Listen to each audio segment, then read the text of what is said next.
Hope is the thing with feathers that perches in the soul and sings the tune without the words and never stops at all.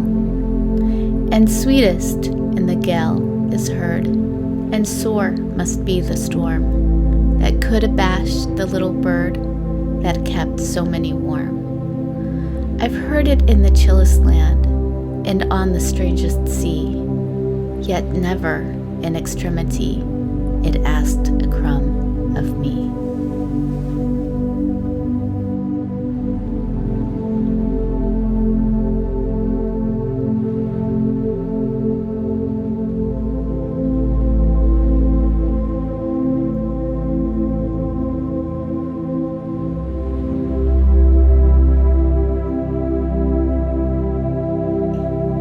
I'm nobody.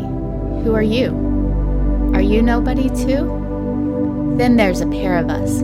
Don't tell. They'd banish us, you know. How dreary to be somebody. How public, like a frog. To tell your name the livelong day to an admiring bog.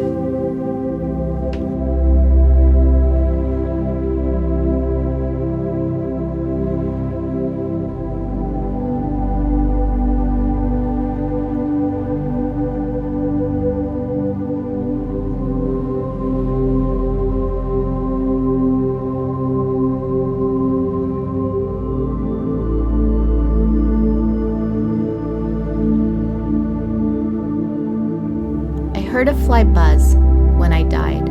The stillness in the room was like the stillness in the air between the heaves of storm. The eyes around had wrung them dry, and breaths were gathering firm for that last onset when the king be witnessed in the room. I wheeled my keepsakes, signed away. What portion of me be assignable, and then it was, there interposed a fly.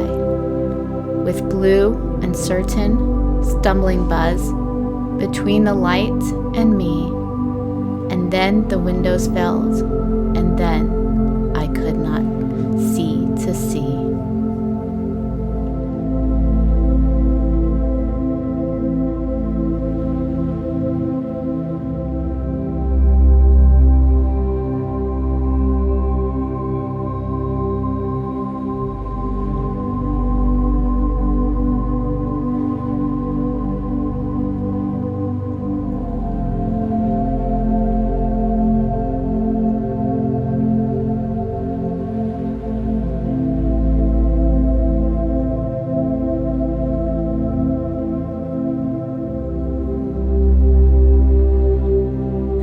Heart asks pleasure first, and then excuse from pain, and then those little anodynes that deaden suffering, and then to go to sleep, and then, if it should be, the will of its inquisitor, the privilege to die.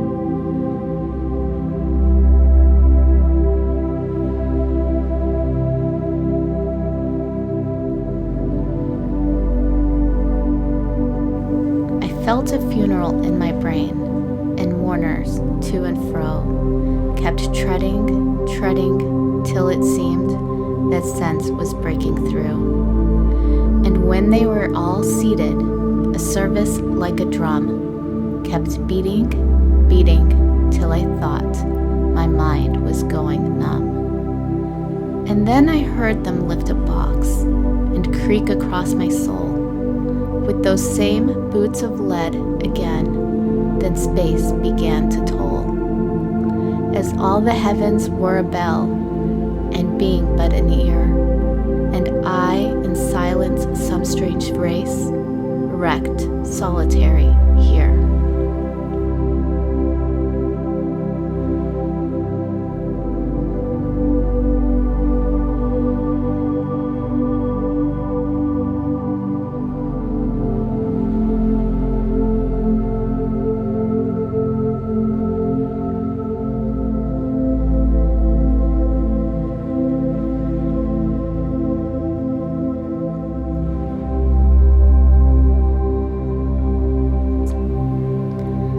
I died for beauty, but was scarce, adjusted in the tomb, when one who died for truth was lain in an adjoining room. He questioned softly why I failed. For beauty, I replied, and I for truth. The two are one. We brethren are, he said. And so, as kinsmen met a night, we talked between the rooms until the moss had reached our lips and covered up our names.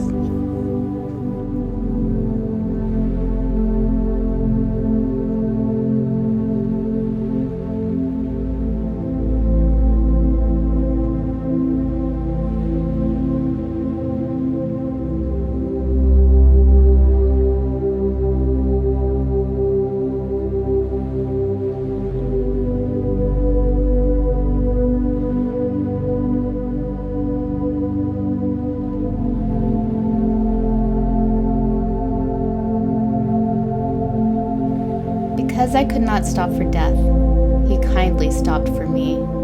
The carriage held but just ourselves and immortality. We slowly drove, he knew no haste, and I had put away my labor and my leisure too, for his civility. We passed the school where children strove at recess in the ring. We passed the fields of grazing grain, we passed the setting sun. Or rather, he passed us. The dews drew quivering and chill, for only gossamer, my gown, my tippet, only tulle. We paused before a house that seemed a swelling of the ground. The roof was scarcely visible, the cornice in the ground. Since then, 'tis centuries, and yet feels shorter than the day. I first surmised the horses' heads were toward eternity.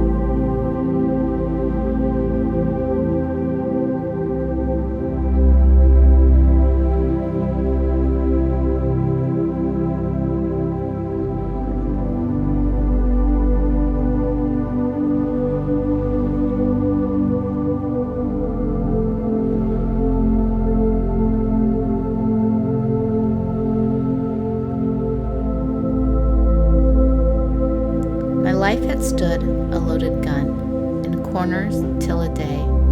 The odor passed, identified, and carried me away. And now we roam in sovereign woods, and now we hunt the doe. And every time I speak for him, the mountains straight reply. And do I smile such a cordial light upon the valley glow? It is as if Vesuvian face had let its pleasure through. And when, at night, our good day done, I guard my master's head, 'tis better than the eider's duck's deep pillow to have shared. To foe of his, I'm deadly foe, none stir the second time, on whom I lay a yellow eye or an emphatic thumb. Though I than he may longer live, he longer must than I, for I have but the power to kill, without the power to die.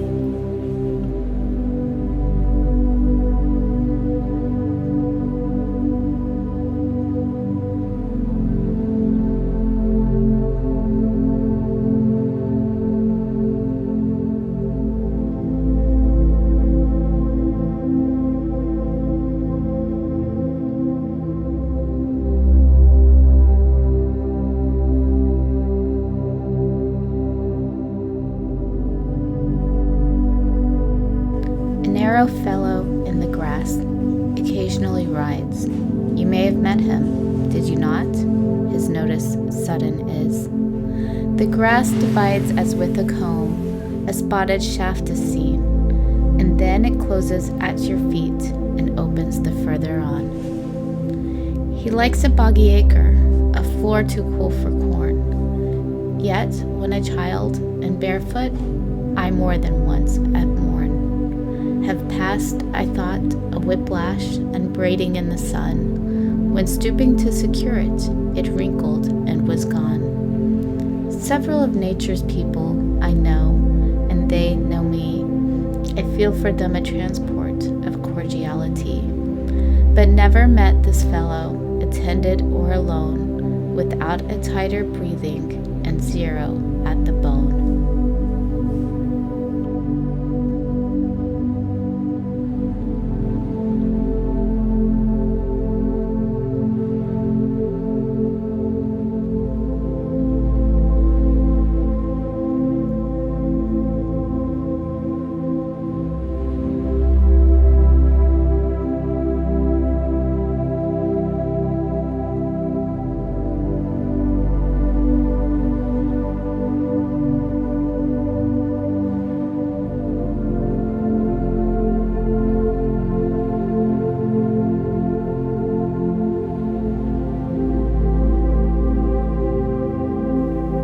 This world is not conclusion, a sequel stands beyond, invisible as music, but positive as sound.